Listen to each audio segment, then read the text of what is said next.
하나님께서 오늘 우리에게 주신 말씀 이사야 41장 9절에서 13절까지 말씀 교독하겠습니다.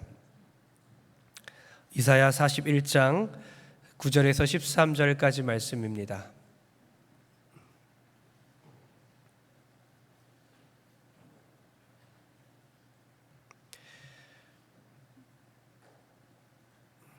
제가 먼저 읽겠습니다. 내가 땅 끝에서부터 너를 붙들며 땅 모퉁이에서부터 너를 부르고 내게 이르기를 너는 나의 종이라. 내가 너를 택하고 싫어하여 버리지 아니하였다 하였노라. 두려워하지 말라. 내가 너와 함께함이라. 놀라지 말라. 나는 내 하나님이 됨이라. 내가 너를 굳세게 하리라. 참으로 너를 도와주리라. 참으로 나의 의로운 오른손으로 너를 붙들리라. 보라, 내게 노하던 자들이 수치와 욕을 당할 것이요 너와 다투는 자들이 아무것도 아닌 것 같이 될 것이며 멸망할 것이라. 내가 찾아도 너와 싸우던 자들을 만나지 못할 것이요 너를 치는 자들은 아무것도 아닌 것 같고 허무한 것 같이 되리니. 다 같이. 이는 나 여호와 너의 하나님이 내 오른손을 붙들고 내게 이르기를 두려워하지 말라. 내가 너를 도우리라 할 것임이니라. 아멘. 할렐루야. 오늘 기대하며 오셨죠? 기대하며 오신 모든 분들에게 하나님의 은혜가 임할 줄 믿습니다. 할렐루야. 이 시간 귀한 강사님을 소개합니다. 우리 교회를 너무나 사랑하시고 또 후배 목사인 저를 너무나 사랑해 주시고 또 리모델링 후에 이번에 처음 오셨는데요. 그 전에 또 몇 번 오실 때마다 또 세일의 기도회 때도 정말 많은 은혜를 우리에게 끼쳐 주셨는데요. 오산수천교회 담임 목사님이신 우리 고영철 목사님 나오실 때에 우리 힘찬 박수로 맞이하겠습니다.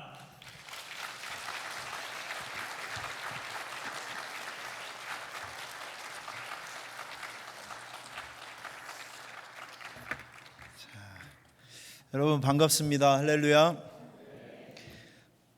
이렇게도 바뀔 수가 있구나 라고 생각을 했습니다. 본당으로 이렇게 들어오면서 이 앞에 있는 모습이 너무 보기 좋아서 잠깐 발걸음을 멈추고 사진을 몇 방 냅다 찍었습니다. 참 많은 것이 생각이 나는 순간입니다. 사실 이 강대상에 올라가려면 골고다 언덕을 올라가는 느낌이었었거든요.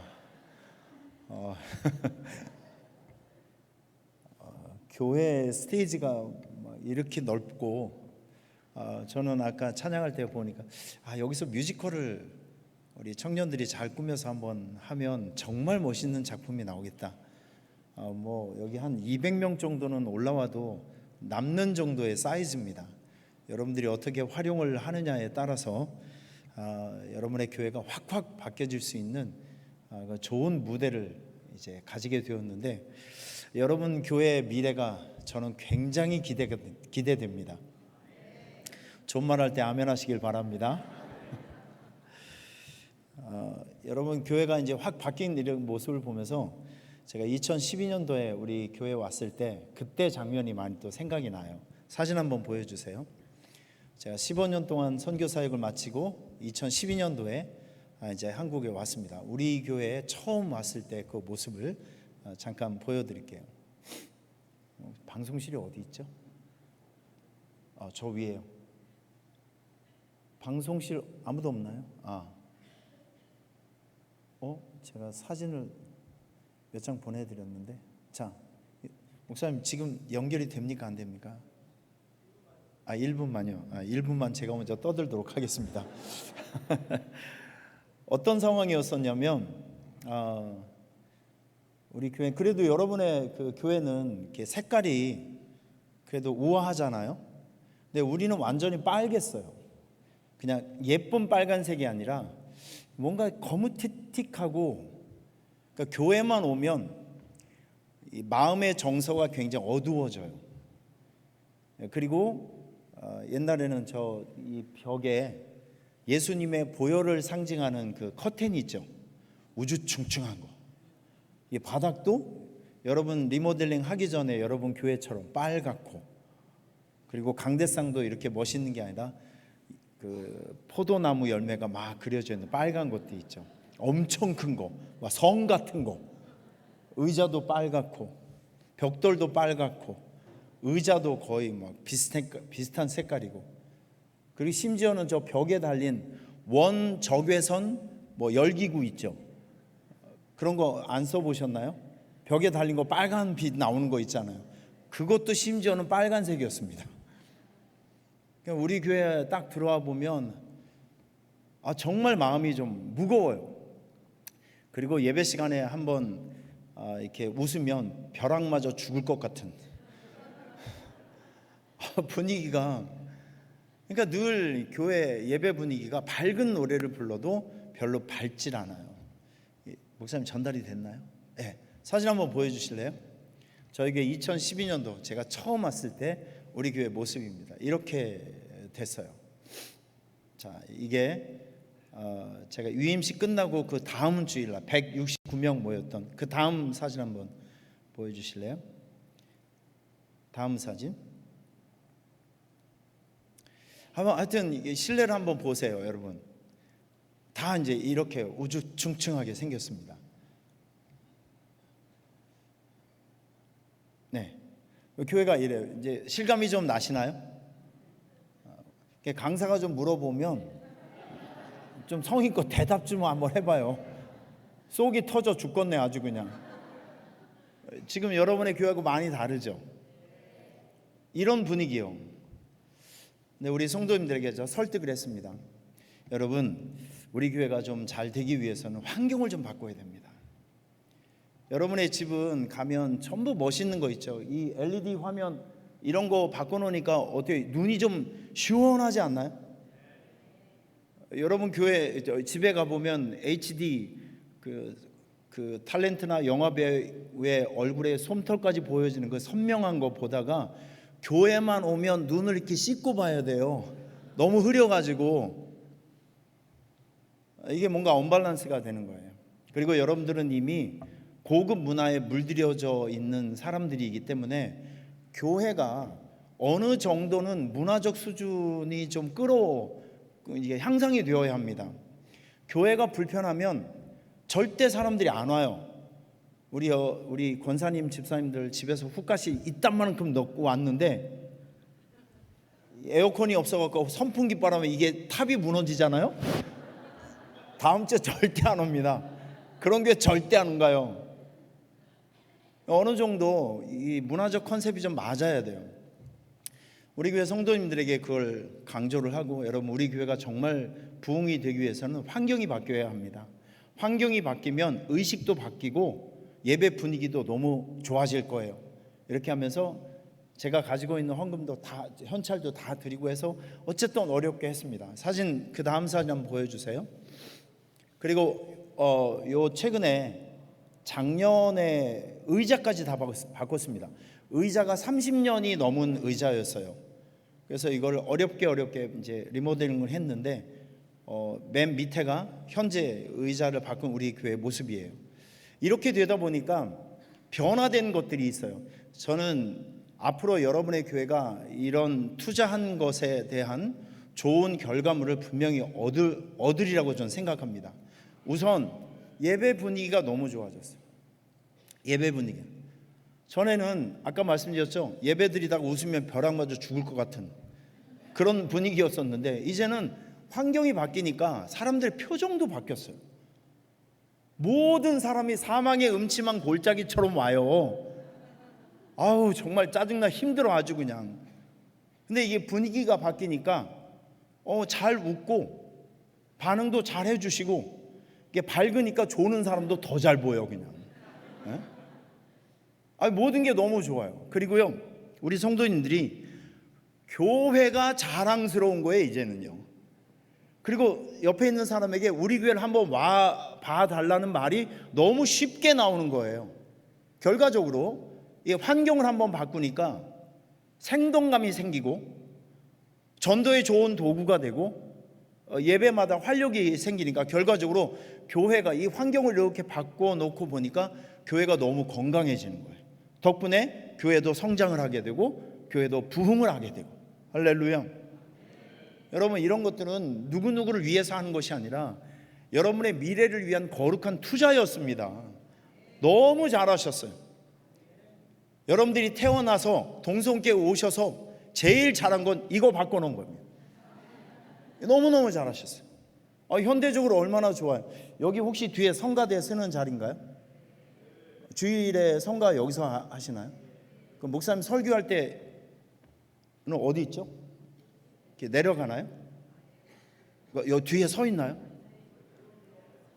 네? 좀 정확하게 얘기 좀 해주세요. 궁금해요. 예, 설교하면 이렇게 내려와서 앉죠.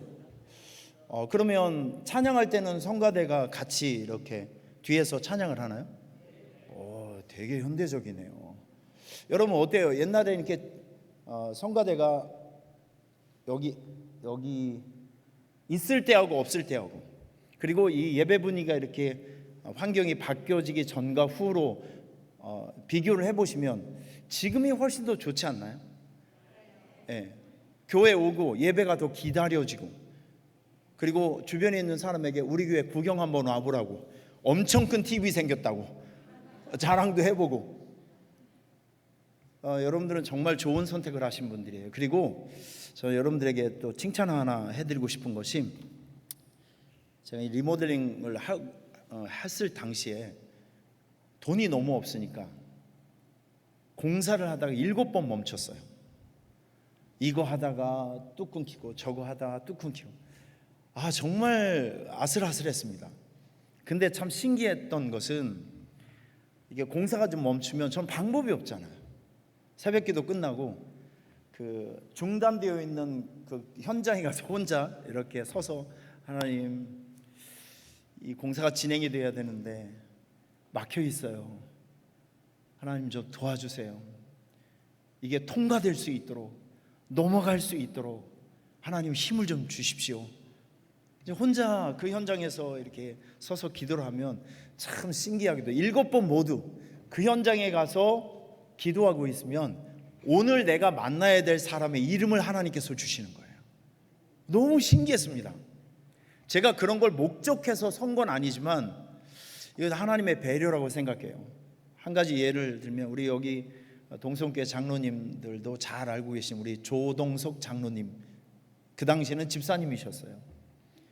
저는 이제 찬양 사역을 하기 때문에 이 스피커를, 제가 원하는 스피커가 있거든요.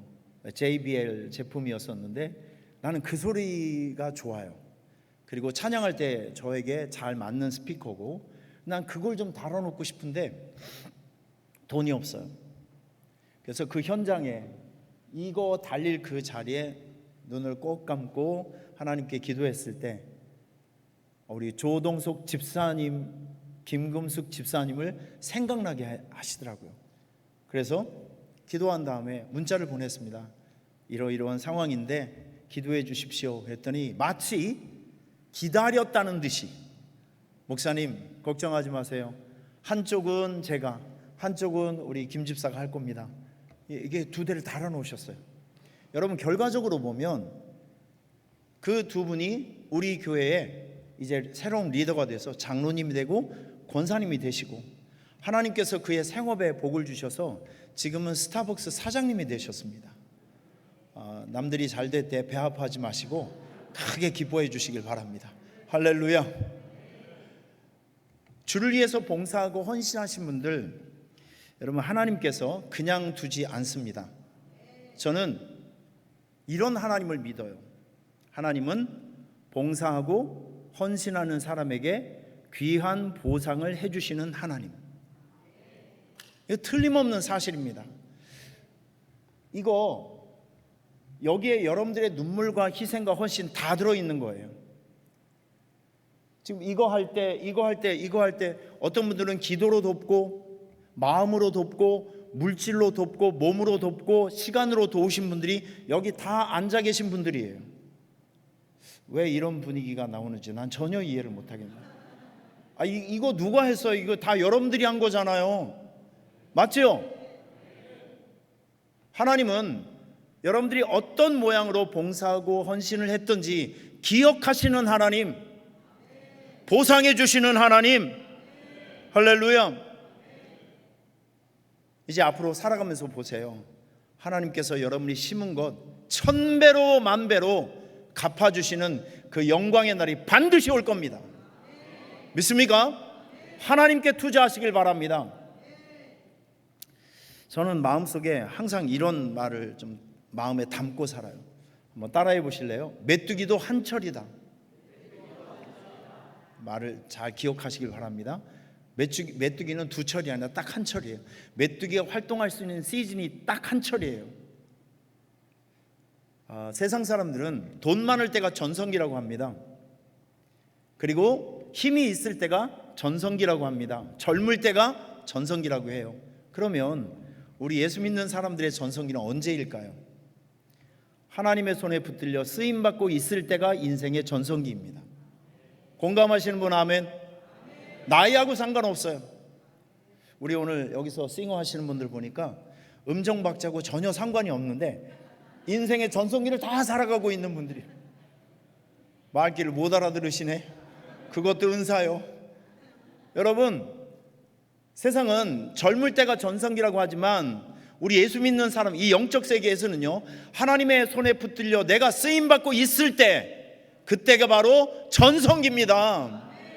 쓰임받고 있을 때 내가 하나님 앞에 헌신할 수 있고 움직일 수 있고 봉사할 수 있고 순종하고 있을 그때 몸을 아끼지 말고 마음을 아끼지 말고 여러분 충성하고 하나님 나라를 위해서 열심히 애쓰고 수고하는 여러분이 되시기를 축복합니다.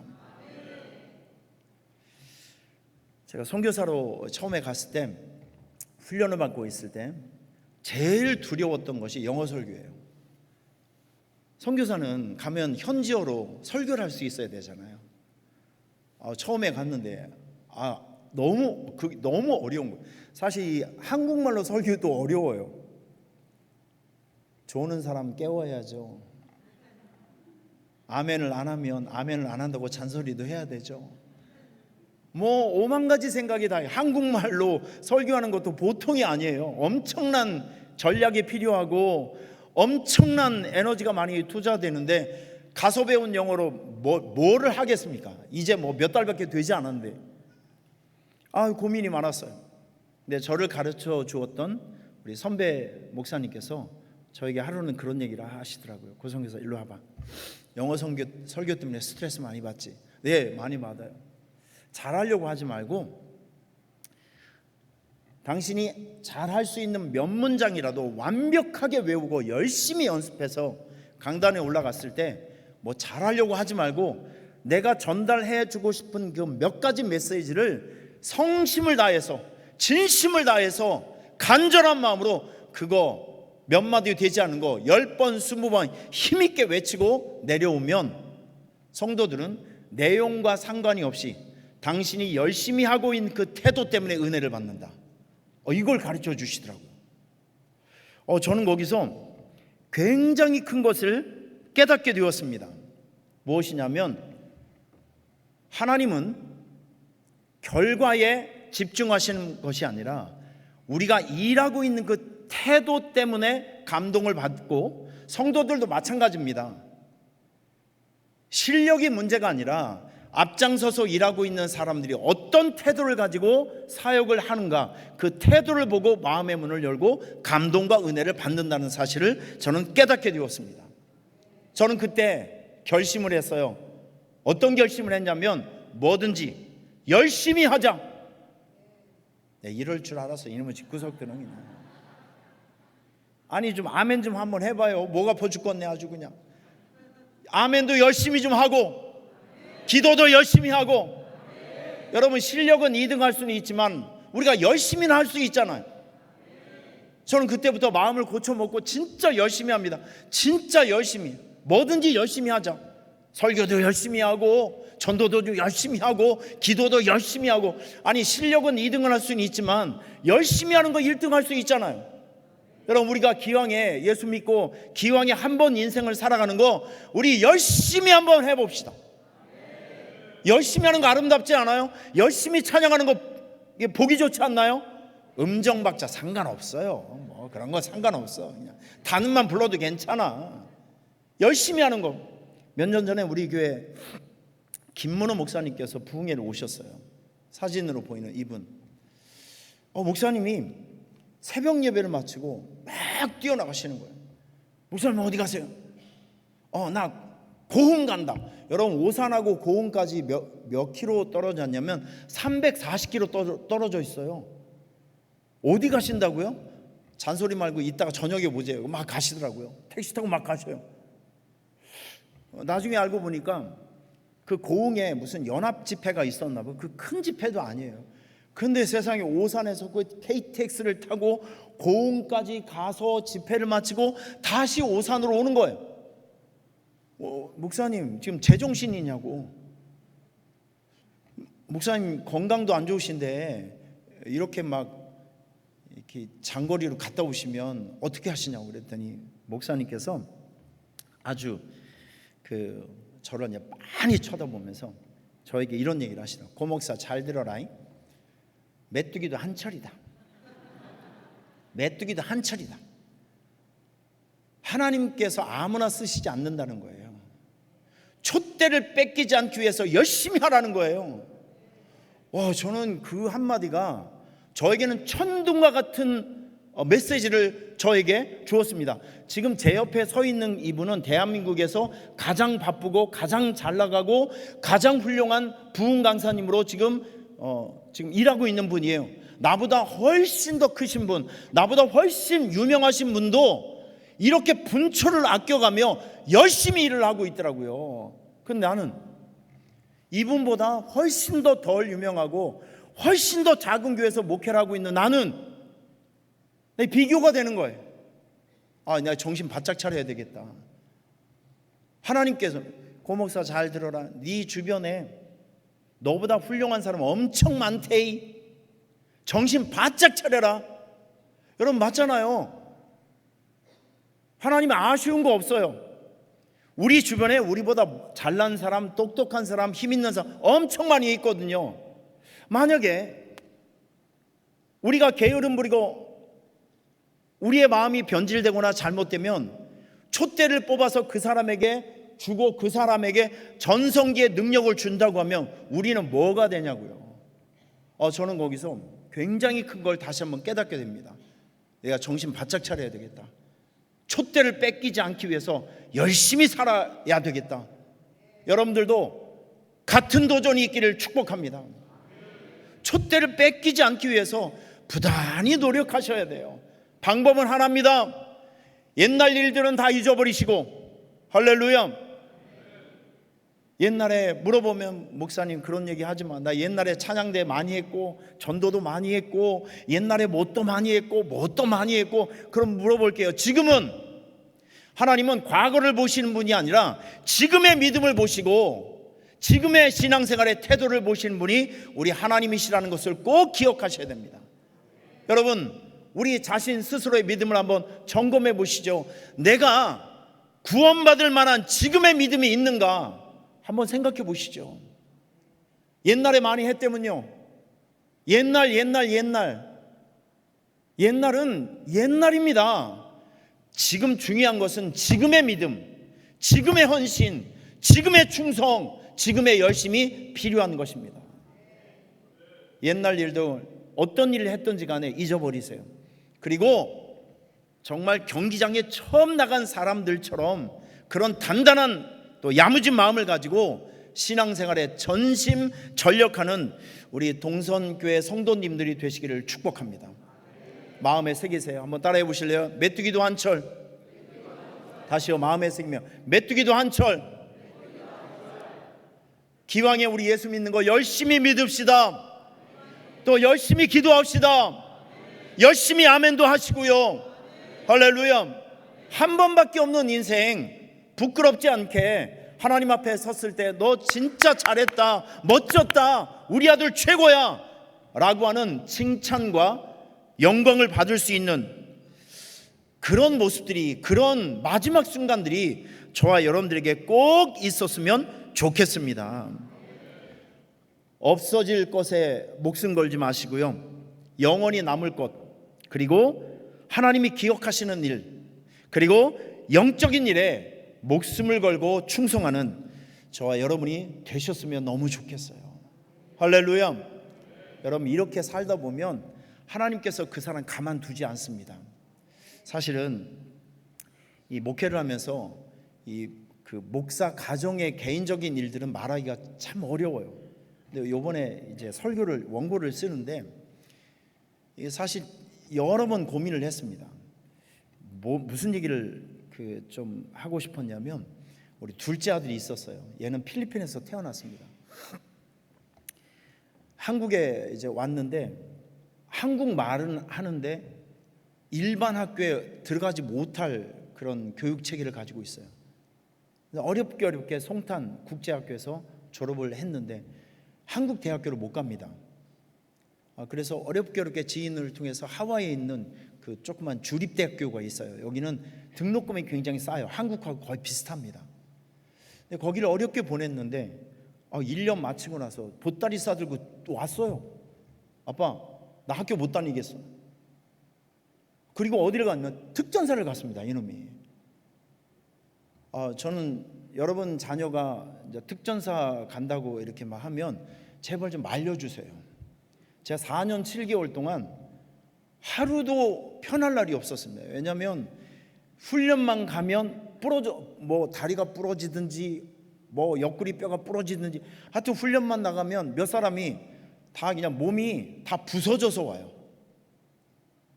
훈련도 엄청 세고 월급은 쥐꼬리만큼 주고, 하여튼 마음이 좀 너무 힘든 순간들이 굉장히 많이 있었습니다. 자, 그런데 이 시간이 가면 갈수록 이제 전역할 때가쯤 돼서 고민이 뭐냐면, 제대한 다음에 뭐 할 건데, 제대한 다음에 너무 막막했어요. 근데 어느 날 그 훈련에서 돌아오더니, 아빠, 나 이번에 훈련 갔다 왔는데 어떤 훈련이었었냐면 미군 통역병으로 얘가 간 거예요. 영어는 잘하니까.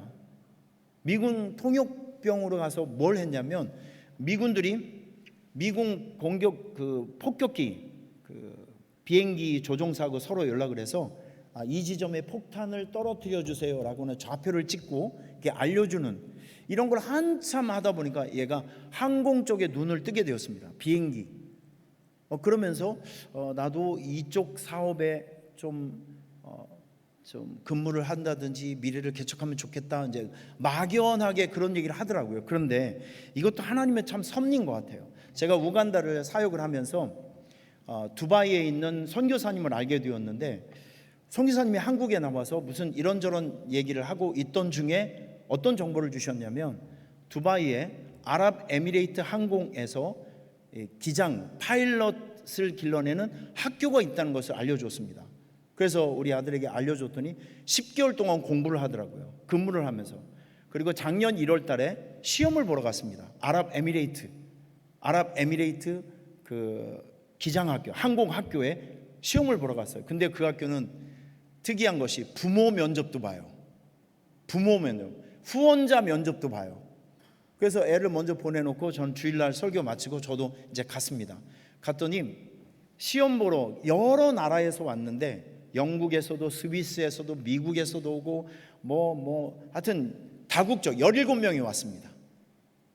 4일을 시험을 보더라고요. 근데 맨 마지막 날 갔는데 아무도 안 왔어요. 우리만 갔어요.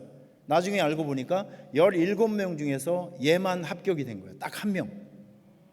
공부를 하고 있어요. 지금 사진 한번 보여주세요. 네, 요게 우리 둘째 아들이거든요. 자, 그런데 저는 이 아이를 볼 때마다 무슨 생각이 드냐면, 여러분, 우리 집안에서 저 학교를 갈 수 있는, 저런 직업군에 들어갈 수 있는 조건이 아무도 없어요. 파일럿이 되는 거예요. 기장이 되는 거라고요. 그것도 세계 항공사 3등 안에 드는 아랍에미레이트 기장이 되는 거예요. 파일럿이 되는 거예요. 우리 집안하고는 전혀 상관이 없는 직업군이에요. 하나님께서 거기에 세워주시더라고요. 전 지금도 이렇게 생각을 해보면 답은 하나예요. 우리가 선교지에서 정말 애쓰고 수고하고 한국에 돌아와서 벌써 13년이 되었네요. 선교지에서 한국에서 28년 동안 정말 앞뒤 가리지 않고 죽도록 충성하고 달리고 애쓰고 수고하니까 하나님께서 이렇게 위로해 주시고 세워 주시고 보상해 주시고, 지금도 이게 현실로 믿겨지질 않아요. 이제 2년 반 동안 수업료를 내야 되는데 수업료 통지서가 날라오는 거, 그 수업료 통지서만 날라오는 거 봐도 믿겨지지가 않습니다. 돈이 너무 비싸요. 온갖 대출을 다 받고 있습니다. 지금 아주 그냥 급전만 쓰지 않을 뿐이지 모든 걸 다 받고 있어요. 하지만 중요한 것은 우리가 꿈꾸지도 못했던 그 위치와 포지션에 하나님께서 세워주시더라고요. 제가 이 얘기를 왜 하느냐면 여러분들은 하나님을 위해서 헌신하고 있는 분들이기 때문에 그렇습니다. 하나님을 위해서 투자하고 눈물 뿌리며 주의 영광을 위해서 누구보다도 애쓰고 수고하는 분들이기 때문에 제가 말씀을 드리는 거예요. 하나님께서 그 어느 날 그 시점에 여러분의 인생을 높여주는 그때가 올 것입니다. 할렐루야. 우리 그때를 바라보면서 열심히 가자는 거예요. 오벳 에돔 아시죠? 3개월 동안 복개를 잘 섬겨줬던 그 가정에 하나님께서 3가지 축복을 주십니다. 가정의 번성, 가족 식구가 62명이 됐습니다. 여러분, 번성이라는 것은요, 이 축복의 현장이 넓어지는 것, 그리고 좋은 것들이 확장되는 것, 이걸 바로 번성이라고 합니다. 그리고 후손의 강성함, 오벳 에돔의 모든 자녀들은 모두 유명한 사람이 됐어요. 유력한 사람이 됐고 권세 있는 사람이 되고 아주 훌륭한 전문가가 되고 이름 석자만 되면 모든 사람이 부러워할 만한 아주 강력한 능력이 있는 사람이 되었단 말이죠. 그리고 모든 사람이 탐내고 있는 이 예루살렘 성문을 지키는 이 남쪽문은 왕이 지나다니는 길, 제사장들이 지나다니는 그 길, 모든 사람이 부러워하는 남쪽 문을 지킬 수 있는 문지기로 제비를 뽑을 수 있는, 제비에 걸려서 그 명예로운 자리에 올라설 수 있는 은혜를 하나님께서 그 가정에 주셨단 말이죠. 오늘 여러분들 가정과 일상에 그 복이 임하기를 축복합니다. 오벳 에돔의 3대 축복. 하나님은 여러분들의 헌신과 눈물과 기도를 지금도 유심히 바라보고 있습니다. 지치지 마시고 뒤돌아서지 마시고 하나님의 영광을 위해서 최선을 다해 열심히 일하는 여러분 모두가 되시기를 주님의 이름으로 축복합니다. 할렐루야. 자, 옆에 있는 사람 얼굴 보시면서 메뚜기도 한철 열심히 합시다. 자, 뒤에 있는 분에게 다시 한번 메뚜기도 한철 열심히 합시다. 제가 장담하건대 이 설교 끝나면 여러분 딱 한마디만 기억할 거예요. 다른 거 다 잊어먹고 메뚜기도 한철, 이것만. 그게 어디예요? 설교 들었는데 한마디 남았다는 그 자체가 기적이죠. 여러분, 언제가 전성기라고요? 하나님의 손에 붙들려 쓰임받고 있을 때가 여러분들의 전성기입니다. 이거 믿고 살아가시길 바라요. 요즘 대신방을 하고 있거든요. 어제가 목요일 날이었죠? 목요일 맞습니까? 예. 어제 목요일 날 대박이었습니다. 요즘 성도들 만나기가 너무 힘들어요. 다들 일하고 있기 때문에 가정신방은 가정신방도 참 힘들고 모이기가 자체가 힘들어요. 그런데 어제는 우리 코다리찜 회사를, 그 식당을 운영하고 있는 분이 마침 저녁 시간은 좀 휴식하는 날이에요. 그래서 그 집에 6구역 식구들이 다 모였는데 19가정이 모였습니다. 19가정. 개척교회 같았어요. 19가정을 다 모아놓고 저는 그분들을 위해서 며칠 전부터 한 사람 한 사람에게 필요한 말씀, 우리 19명을 전부 다 다른 말씀으로 축복해줘요. 말씀의 액자도 요만하게 예쁘게 만들어서 한 사람 한 사람에게 제가 축복 기도를 열심히 해줍니다. 19명 중에서 어제 17명 출석을 했거든요. 제가 그분들 붙잡고 2시간을 축복 기도해 줬습니다. 땀을 뻘뻘 흘리면서 하나님 살려달라고, 우리의 성도님들 하나님의 축복을 내려달라고 진짜 열심히 붙들고 기도해서. 자, 그런데 대신방을 통해서 제가 느끼는 것이 있어요. 뭘 느끼냐면 요즘 우리 주변에 암 환자들이 너무 많아요. 암 환자들.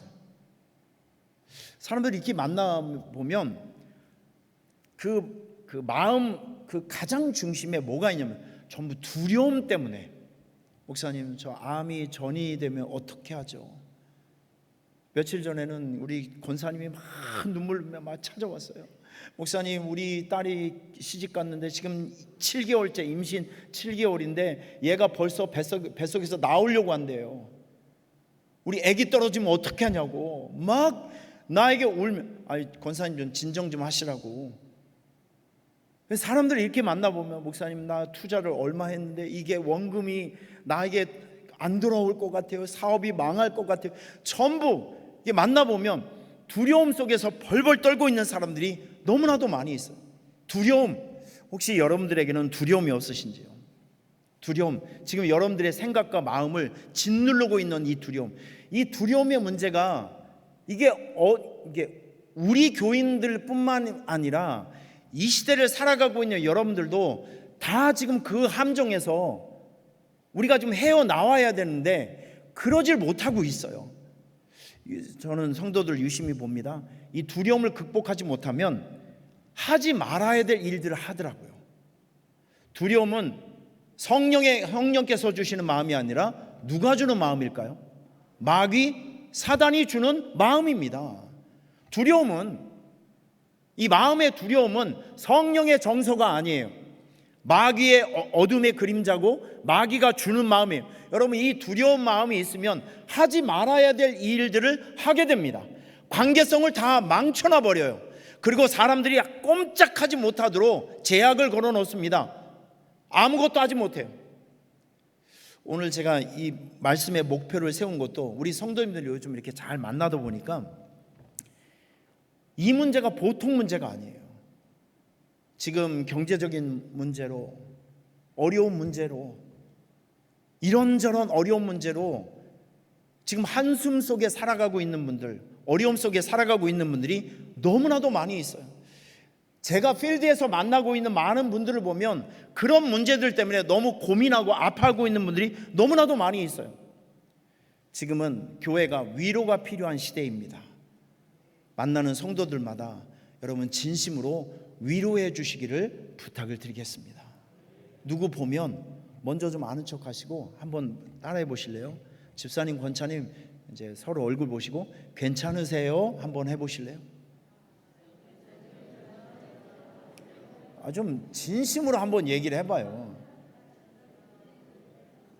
자, 저를 한번 보세요. 여러분들 교회에 오시면 그냥 본당 안으로 쑥 가십니까? 아니면 누구를 한번 이렇게 살펴보시고 가십니까? 이제 우리 동성교회 성도님들은 교회를 오면 일단 살펴보시길 바랍니다. 내 주변에 누가 있는지. 여러분 이런 분위기가 굉장히 중요합니다. 교회는요 차가우면 안 되고 따뜻해야 합니다. 나는 우리 동성교회가 차가운 교회가 아니라 따뜻한 교회가 되시기를 축복합니다. 따뜻한 교회예요. 그럼 누가 먼저 이렇게 있으면 저도 아까 이제 올라오면서 거기에 어느 분이 계시더라고요. 내가 그분이 집사님인지 장로님인지 권사님이 누가 알겠어요. 그렇지만 일단 사람이 있으면 정성스럽게 인사를 하면서 안녕하세요 할렐루야 하고 왔어요. 여러분 교회에 오시면 습관적으로 주변을 보면서 내 주변에 누가 있는지 먼저 확인한 다음에 저하고 약속하시죠. 먼저 인사하기. 다시요. 먼저 인사하기. 먼저 인사 안 하면 머리끄댕이를 잡아줍시다. 여러분 이 교회 오래 다니신 우리 집사님들, 권사님들 여러분들이 잘해 주셔야 됩니다. 오시면 살펴보시면서 아우 집사님 반가워요. 이게 얼굴을 보면 잘 웃던 분이 뭐 얼굴이 좀 수심이 있으면 물어보는 거예요. 집사님, 권사님 오늘 무슨 일 있어? 여러분 내가 정말 힘들 때 그런 경험 해보시지 않았나요? 내가 진짜 마음으로 힘들었을 때 누가 전화해서 집사님, 권사님 괜찮아요? 이 괜찮냐고 이 말 때문에 이 마음이 울컥해서 마음의 위로를 받으시는 분들이 있단 말이죠. 여러분 지금 이 시대는 뭐가 필요하냐면 위로가 필요한 시대입니다. 우리 동성교회 성도님들이 너무 자기 자신만 바라보고 나 위주로 신앙생활 하지 마시고요, 우리 주변을 살펴보면서 안색이 어두우면 왜 어둡냐고, 얼굴에 좋은 얼굴빛이 있으면 뭐 때문에 기뻐하는지 좀 서로 알고, 서로 안부도 물어보고 괜찮냐고 물어보고, 이렇게 하면서 서로 동글게 이렇게 따뜻하게 목이 아파 죽겠네. 아주 그냥 박자를 못 맞추시네. 동글게 따뜻하게 이렇게 좀 살아갔으면 좋겠어요. 왜 이렇게 삭막해지고 왜 이렇게 차가워지는지 모르겠습니다. 살펴보시길 바랍니다. 여러분들의 신앙이 더 고상해지고 아름다워지는 것은요, 나 위주의 신앙생활에서 탈피하는 겁니다. 다른 사람을 좀 봐주세요. 다른 사람의 안색을 좀 살펴주세요. 대신방 다니면서 어떨 때 목이 아프고 피곤하고, 최근에 이런 일이 있었어요. 새벽 2시에 전화 왔어요. 여러분 생각해 보실래요? 밤 10시 넘어서 전화 오는 것은 이게 험한 일이 많을까요? 좋은 일이 많을까요? 밤 10시 넘어서 목사님 저 행복해요, 잘 됐어요, 나 이런 거 한 번도 못 들어봤어요. 일단 밤이 돼서 전화가 오는 것은 흉측해요. 아주 그냥 가슴이 두근두근거려요. 전화 와서 목사님 내가 이 인간하고 언제까지 살아야 될까요? 그런 건 여러분들이 알아서 하셔요. 나한테 물어보지 말고. 힘든 일이 많아요. 진짜 밤에 오는 전화는 진짜 겁난다니까요. 머리가 서요. 근데 새벽 2시에 전화 왔어요. 이거 무슨 문제가 있는 것 같아요. 전화를 받아보니까 목사님 우리 아버님이 천국 가시려고 하는 것 같아요. 목사님 와주실 수 있나요? 가야죠. 달려갔죠. 진짜 천국을 가시려고 다 준비를 하고 있는 것 같아요. 그래서 가족 식구들하고 천국에 관한 찬송을, 하늘 가는 밝은 길이 저 높은 것을 향하여, 여기에 찬송을 말씀도 전하고 읽어드리고 시편도 읽어드리고. 근데 이분이 빨리 가셔야 되는데 찬송을 불러주니까 마음이 좋은지 맥박수가 점점 더 떨어지니까 점점 더 올라가시는 거예요. 안 돌아가시는 거예요. 안 돌아가셔. 내가 2시 몇 분에 갔는데 4시 반 새벽 기도 할 때는 내가 가야 되니까 4시 반에서 거기서 나올 때까지 정정하게 안 돌아가시는 거예요. 금방 돌아가실 것 같은데. 결국에는 오후에 돌아가시긴 했어도 하루가 좀 피곤했죠. 하지만 중요한 것은 정말 가장 외로운 순간에 내가 그 자리에만 서 있어줘도 그게 힘이 되더라고요.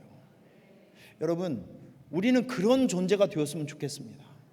좀 다른 사람이 힘들 때 우리 어깨도 좀 빌려주시고요, 말이라도 따뜻하게 좀 한번 해주시고, 걱정도 좀 같이 좀 해주고, 진짜 어려움이 있을 때 남모르는 골방에 찾아가서 손을 꼭 붙들고 엉엉 울면서 같이 기도해주는 이 사랑이 끈끈하게 묻어있는 이 역동적인 사랑이 활동하고 있는 그런 동성교회를 꼭 만들어 주시길 바랍니다.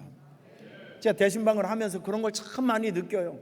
그래서 힘든 일이지만 목회자가 이렇게 어려움 당하고 있는 성도들이 현장에 찾아가서 같이 얘기를 들어주고 손을 잡아주고 같이 눈물을 흘리면서 기도해 주는 거 참 보람 있는 일이구나, 참 잘하고 있는 일이구나, 그걸 매일 느끼고 살아가고 있습니다.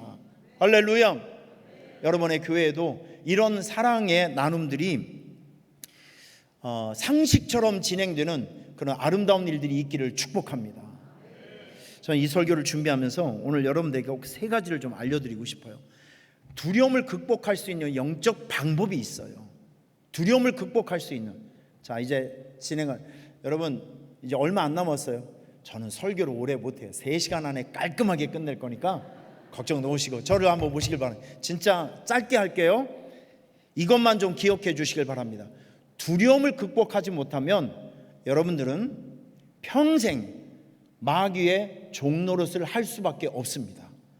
오늘 이 저녁에 여러분 안에 갖가지 두려움을 물리칠 수 있고 극복할 수 있고 깨부실 수 있는 영적인 지혜를 꼭 배우시기를 축복합니다. 그 첫 번째가 무엇이냐면, 두려운 마음이 있으면 그 두려운 마음을 향해서 힘이 있고 생기가 있고 활력이 있고 능력이 있는 하나님의 말씀을 선포하시길 바랍니다. 하나님의 말씀은요, 생기입니다. 생기. 자, 오늘 전 여러분들에게 이 말씀을 드렸어요. 다 이거 한번 펴보시길 바랍니다. 이거 없는 분 있으세요? 자, 없는 분. 자, 손 들어보세요.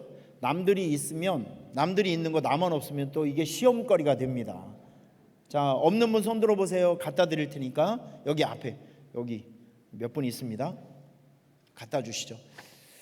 자, 지금 저를 한번 보세요. 이거 저와 함께 읽어보겠습니다. 마음에 두려움이 있고 우울한 감성이 있고 낭패감이 있고 실망감이 있을 때 현장을 묵상하면 안 되고 이렇게 읽기만 해도 마음에 도전이 되고 용기가 되고 힘이 될 수 있는 말씀을 여러분의 마음을 향해서 외쳐야 합니다. 믿습니까? 그러면 두려움을 이겨낼 수 있어요. 그 두려움의 공간에서 벗어날 수가 있다는 것이죠. 자, 이제 이사야 41장 10절부터 13절 말씀까지, 자, 말씀을 읽는데 여러분들의 음성의 데시벨을 좀 크게 높여주시길 바랍니다. 저같이 힘있게 좀 읽어주시길 바라요. 아시겠죠? 이거 소리가 마음에 안 들면 이것만 하다 마치겠습니다. 하여튼 우리 한 번에 갑시다. 우리 한 번에 갑시다. 큰 소리로 시작. 두려워하지 말라, 내가 너와 함께. 자, 잠깐만요. 다 일어서 보세요. 이거 이 정도 가지고 안 돼. 자, 2층에 계신 분들도 다 일어서세요. 다 일어서시고, 내 목소리가 옆에 있는 사람에게 들릴 수 있을 정도로, 여러분의 마음에도 이 소리가 들릴 수 있을 정도로 큰 소리로 읽어보도록 합니다. 힘이 되는 말씀, 이사야 41장 10절 시작. 두려워하지 말라, 내가 너와 함께함이라. 놀라지 말라, 나는 내 하나님이 됨이라. 내가 너를 굳세게 하리라. 참으로 너를 도와주리라. 참으로 나의 의로운 오른손으로 너를 붙들리라. 보라, 내게 놓아던 자들이 수치와 욕을 당할 것이요, 너와 다투는 자들이 아무것도 아닌 것까지 될 것이며 멸망할 것이라. 내가 찾아도 너와 싸우던 자들을 만나지 못할 것이요, 너를 치는 자들은 아무것도 아닌 것 같고 허무한 것 같이 되리니, 이는 나 여호와 너의 하나님이 내 오른손을 붙들고 내게 이르기를 두려워하지 말라. 할렐루야.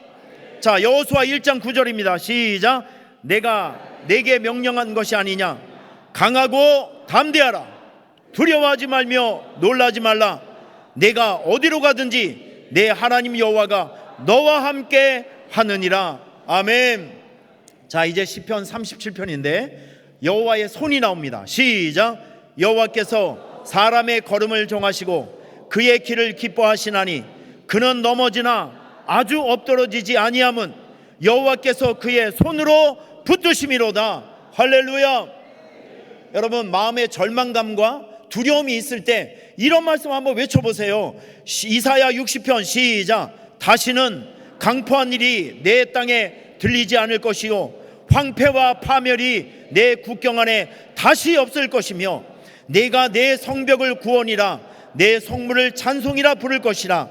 다시는 너의 해가 지지 아니하며 내 달이 물러가지 아니할 것은 여호와가 내 영원한 빛이 되고 내 슬픔의 날이 끝날 것임이라. 할렐루야.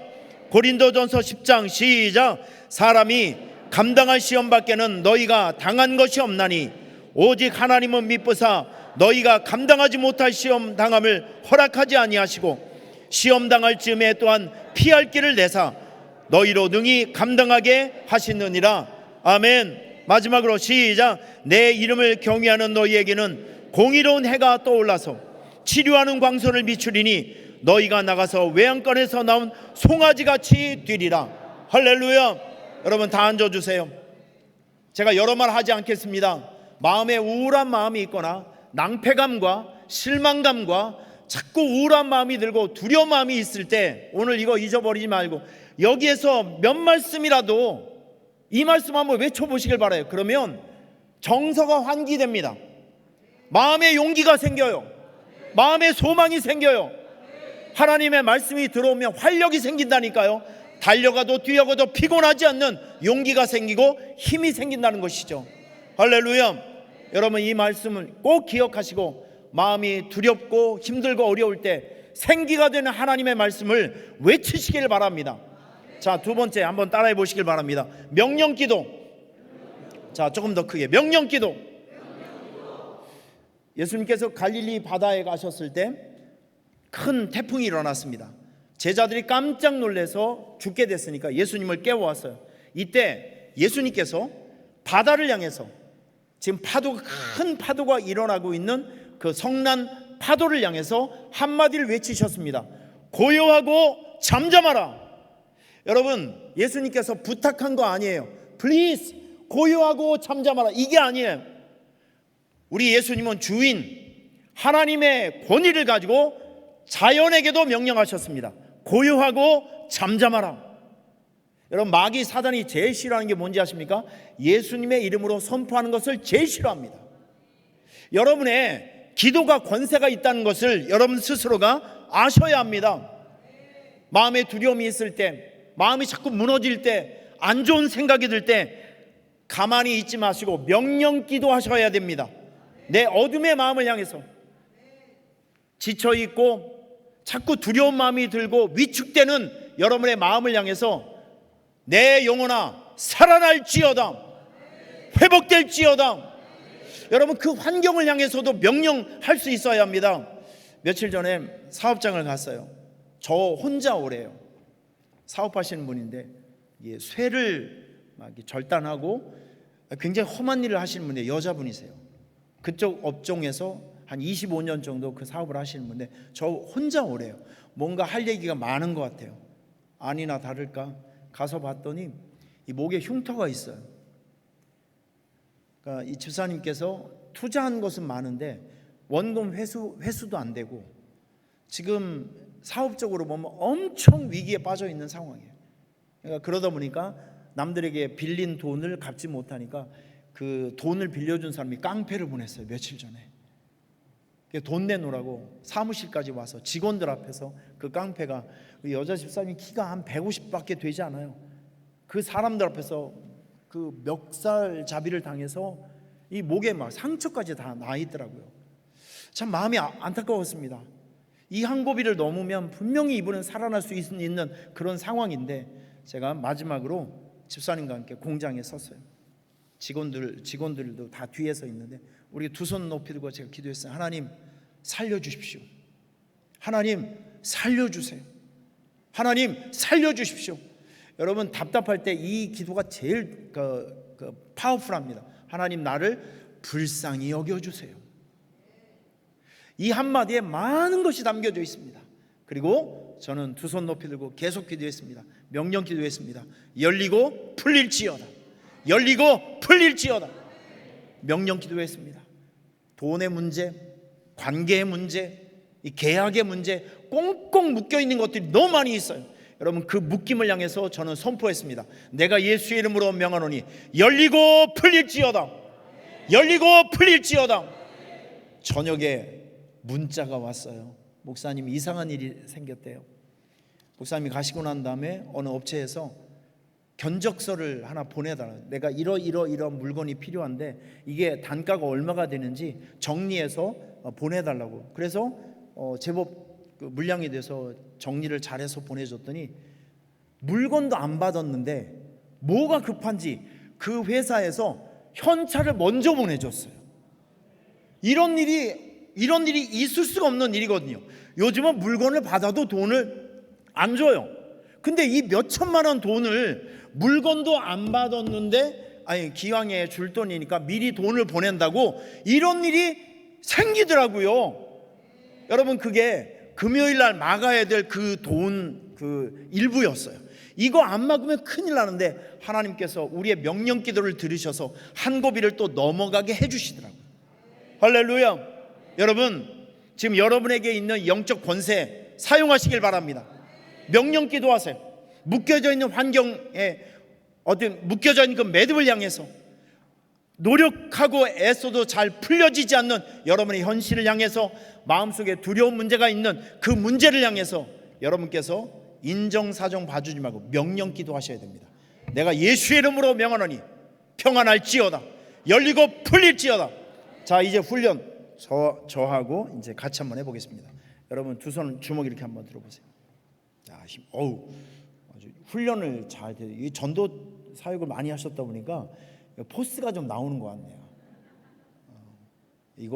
이게 손 들고 하는 것도요, 깡이 있어야 돼요. 훈련 안 되는 교회 보면 지금 폼이 안 나. 근데 여러분들은 딱 자세가 돼요. 내가 예수의 이름으로 명하노니 이렇게 하는 거예요. 내가 예수의 이름으로 하면 여러분들께서 명하노니 하시는 거예요. 아시겠죠? 내가 예수의 이름으로. 좋았습니다. 근데 우리 할머니들은 틀니가 빠질 정도 좀 세게. 내가 예수의 이름으로. 저 따라하세요. 열리고 풀릴지어다. 자, 이제는 두 손으로 열리고 풀릴지어다. 다시 한 번요. 열리고 풀릴지어다. 한 번 더. 내가 예수의 이름으로 명하노니 열리고 풀릴지어다. 한 번 더. 열리고 풀릴지어다. 마지막. 열리고 풀릴지어다. 여러분 해보면 어때요? 마음이 좀 시원한 것 같지 않습니까? 명령기도 하시라고. 내가 예수의 이름으로 명하노니 열리고 풀릴지어다. 명령하시길 바랍니다. 이 영적 권세를 사용하셔야죠. 예수님의 이름으로 강력하게 명령하시길 바랍니다. 자, 그리고 마지막 하나. 마귀가 우리에게 두려움을 주는 목적이 무엇이냐면, 두려움은 여러분들에게 족쇄가 되는 거예요. 두려우면 밖을 안 나가요. 두려우면 덤벼들지 않습니다. 두려우면 행동이 중단됩니다. 마귀가 우리에게 두려움의 마음에 두려움을 주면요, 아무 일도 못하게 되는 거예요. 밖에도 못 나가고 새로운 도전도 하지 못하고. 여러분, 우리가 믿음을 가지고 어떤 현장에 가서 살아내지 않으면 우리에게는요, 간증이 없는 거예요. 하나님의 말씀의 능력을 경험할 수 있는 시간과 기회가 없어지게 되는 것이죠. 마귀가 생각하고 마귀가 지금 계획하고 있는 것은 이런 겁니다. 여러분들에게 도전의식을 다 빼서 아무것도 하지 못하게. 교회도 마찬가지예요. 우리 목사님이 안 해봤던 일, 저는 우리 교회 와서 지금 늘 싸우고 있는 것이, 수십 년의 역사 속에서 한 번도 안 해봤던 일, 교회의 역사 속에서 없었던 일. 여러분, 세기를 가야 교회가 성장할 수 있는 거예요. 이쪽 동네는 아멘을 안 하시나? 그냥 익숙한 것만 하실 거예요. 그냥 익숙한 것만 하면 발전이 없어요. 익숙하지 않는 것도 해보셔야죠. 존말할 때 아멘 하시길 바랍니다. 아니, 안 해봤던 것도 해봐야죠. 지금 세상이 어떤 세상인데, 여러분의 교회는 새로운 사역의 도전을 겁없이 실천하는 그런 젊은 사자와 같은 교회가 되시기를 축복합니다.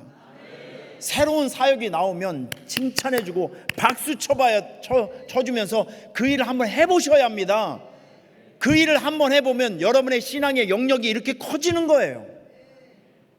중국집 가면 맨날 짜장면, 짬뽕만 먹지 마시고 저 요리 음식을 한번 시켜보시길 바랍니다. 한 22,000원 더 내고, 그러면 여러분들의 식생활이 더 풍성해지는 거예요. 귀 있는 자는 들을지어다. 할렐루야. 예? 맨날 익숙한 것만 하면 발전이 없다니까요. 자, 마귀가 원하는 것은 바로 이런 것입니다. 도전의식을 이 두려움으로 딱 묶어놔서 꼼짝하지 못하는 거예요. 제가 몇 개월 전에 전주에 있는 어떤 목사님이 상담을 좀 요청해서 제가 일부러 한번 찾아가 봤습니다. 그 교회는 90몇 년 된 교회예요. 코로나 이후에 완전 교회가 죽어 있어요.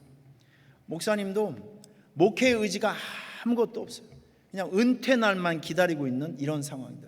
근데 목사님 나 참 마음이 힘들다고. 내가 은퇴하기 전에 교회가 좀 잘 이렇게 돌아가는 모습, 생기 있는 모습, 그래도 이렇게 성도들이 좀 나갔던 성도들이 들어오고 좋은 모습으로 내가 은퇴하고 싶은데 어떻게 하면 좋겠습니까? 라고 이제 물어봐서 이런저런 얘기를 하다 보니까, 목사님 얘기를 하다 보니까 나도 낙심이 되는 거예요. 목사님께서 처음부터 끝까지 뭔 얘기를 하냐면, 우리 교회가, 본인의 교회가 부흥할 수 없는 이유를 너무나도 합리적으로, 논리적으로, 상식적으로 저에게 설득을 하는 거예요. 그러니까 우리 교회는 아무것도 할 수 없다. 결론은 그거예요. 난 그 얘기를 듣고 제가 설득당할 뻔했습니다. 이렇게 이 교회는 그냥 이렇게 살아야 되는구나. 여러분, 그런데 한 가지 놓치는 것이 있어요. 우리의 상황은 좋지 않다 할지라도 하나님께, 우리 안에 계신 하나님은 우리에게 능력을 주시는 하나님이시거든요. 능력 주시는 자가 우리에게 있어요. 제가 목사님에게 얘기했습니다. 목사님, 주변이 별로 좋지 않습니다. 상황도 좋지 않고 돈도 많이 없고, 그런데 그렇다고 해서 우리가 두 손 이렇게 놓고 있으면 우리가 할 만한 게 뭐가 있을까요? 이렇게 숨 쉬고 밥 먹다 죽는 일밖에 없습니다. 이렇게 목회를 끝내고 싶은 건 아니잖아요. 그러니까 제가 제안을 했습니다. 목사님, 지금 이 상황에서 할 수 있는 것부터 한번 해봅시다. 그렇게 제안해서 조금씩 움직이고, 전도 부흥회도 해보고, 제가 전도 코칭을 잘 해가지고 이렇게 아주 크게 움직이지 않아도 뭔가 할 수 있게끔 이렇게 한 2달 정도 훈련한 다음에 5월달 정도에 3주, 그것도 진짜 이 교회 역사상으로 처음으로 3주 동안 해본 거예요. 여러분, 그런데 참 놀라운 일이 벌어졌습니다. 전도 축제를 하기 3일 전에 그 교회 앞에, 바로 앞에 뭐가 있었냐면 그 고속버스 회사가, 망한 고속버스 회사가 있어요. 거기에 뭐 40대 이상의 빨간색 이 그 고속버스가, 그 버스가 굉장히 오랜 세월 동안 이게 세워져 있었는데, 전도 축제 3일 전에 목사님이 새벽 기도 끝나고 이제 뭐 하다가 밖에 나와 봤더니 그 몇 시간 안에 그 40대 이상의 버스가 다 없어졌어요. 다 없어졌어요. 그렇죠. 센스가 있으니 감사합니다. 다 없어졌어요. 전도 축제 3일 전에 목사님이 전화가 와서, 목사님, 이런 일이 어떻게 일어날 수가 있냐, 끔찍도 안 하던, 태산같이 끔찍도 하지 않았던 여러분 덕분에 3주 동안에 그 교회에서 성도님들이 초청한 그 사람들이 180명이었어요. 180명.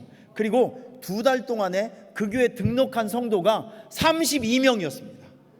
교회 성도들이 90명이었어요, 거기요. 근데 90명 중에서 전도축제에서 32명이 2달 동안에 등록을 한 겁니다. 여러분, 그 교회는 완전히 다시 살아났어요. 완전히 다시 회복이 되었습니다.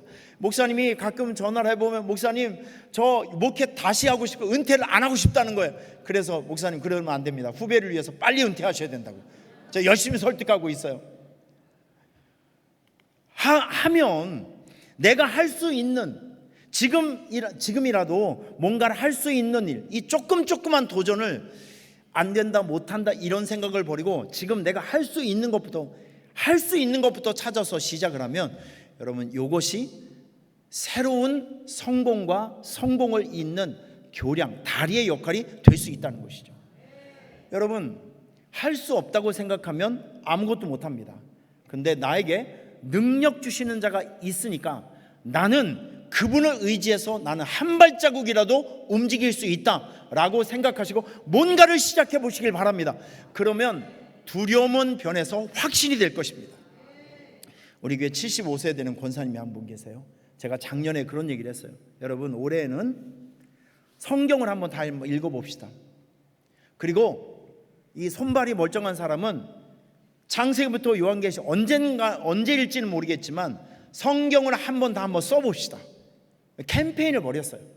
그리고 50세 이하 되신 분들, 50세 이하 젊으신 분들, 아직 운전면허증이 없으신 분은 손 들어보라 그랬어요. 손 몇 명 손 드신데 내가 되게 뭐라고 했습니다. 여러분들은 참 기회를 선용을 못 하시는 분들이다. 어떻게 요즘 세상에 운전면허증도 없이 사냐. 그러면 안 된다.